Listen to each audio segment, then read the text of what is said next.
Mon entraîneur m'a aidé un petit peu à relativiser. Et puis à la dernière course, je me suis juste donné à fond. J'ai dit, il n'y a rien à perdre. Je passe l'arrivée et je suis sacrée championne du monde. Louis Cervera, je fais de la voile et je viens d'être sacrée championne du monde en île Cassis. Quand j'ai passé la ligne d'arrivée, c'était un moment où je me disais non, c'est pas possible. Et puis après, il y a toutes les personnes qui nous félicitent. Et là, on se rend compte que oui, on est vraiment champion du monde. Chanter la Marseillaise sur le podium, ça a été vraiment incroyable. Et c'est assez fort en émotion. Ça a été assez intense physiquement et mentalement. Le dernier jour, j'ai vu que je pouvais jouer quelque chose.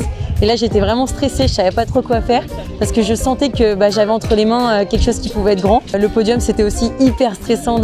J'avais les jambes qui tremblaient quand je suis montée sur le podium parce que c'est vrai que c'est un grand moment. Ça fait beaucoup d'années de travail, beaucoup d'heures sur l'eau, dans la baie de Mandelieu, beaucoup d'heures aussi à l'entraînement. Il faut y croire et mettre les choses en place pour y arriver. De revenir ici et de voir la joie de mes anciens entraîneurs, de tout le monde en fait, c'est assez fort. Ouais. On sait que ces personnes-là ont énormément contribué à aller chercher ce titre de championne du monde.